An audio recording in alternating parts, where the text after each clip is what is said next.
And so, yeah, what are the strongest theories as to why whales strand? Can you run through them for us?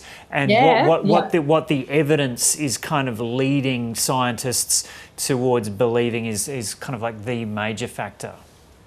well, it could be, so there are several theories. It could be misnavigation, unable to navigate. There might be some geographical thing that stopped them and then run them aground. The sudden, maybe deep to shallow.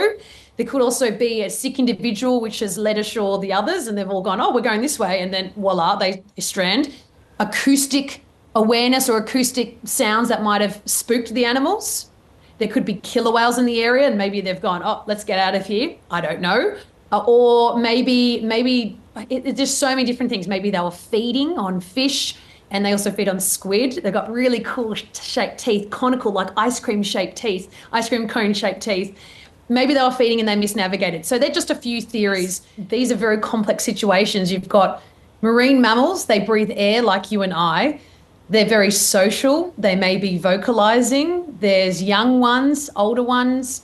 It's a horrible thing to see animals in relatively good condition come ashore for reasons that we just don't know why. So I'm sure it's been an awful day for those who have been dealing with this and people who want to help, and authorities are in the best place to make that decision. But now the call has been made that the remaining individuals will unfortunately be euthanased. So when you have a situation like this, it's a horrible thing. And there are going to be a number of individuals now that will be remaining in the area.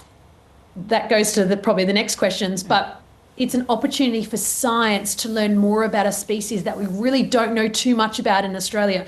So we'll be hopefully having samples taken for genetic purposes. Hopefully there might be necropsies done if there is availability and time, and also safety for humans. And necropsy being an animal autopsy. So essentially trying to work out maybe what these animals were like health-wise, and maybe these animals just stranded and the result is we don't know why. This is a really big pod and they can get up to over 100 or so. Now, Tasmania is a really awesome location. It's at the doorstep of the Southern Ocean, right? It's an amazing part of the world.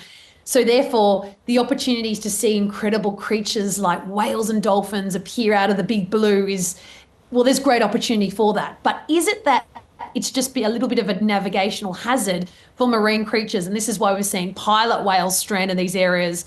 And that's not to say that we don't see strandings elsewhere, but Tasmania is getting a bit of a reputation as a hot spot for stranding, just like other places like that of New Zealand.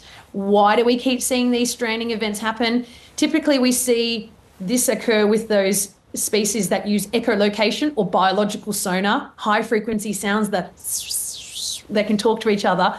Maybe there's some sort of echolocation or navigational something that's gone on, we just don't know. But the good thing is, if you see this, you need to tell authorities. We are way more connected than ever before, Joe, and that's a great thing because that means authorities, people in place are able to assist best as fast as they can, because once a whale strands, the clock of survival starts ticking. You really want to try and help out these animals as best you can, and the team today, they have done the best they can, and unfortunately, it's just the location where these animals are stranded is not ideal, and the conditions are not ideal as well. Yeah, but just so remote they can't get kind of heavy earth-moving equipment in there to try and move them. And so, is this species known for strandings? Yes, they are known for stranding, and I say that with a bit of hesitation. Any whale or dolphin can strand.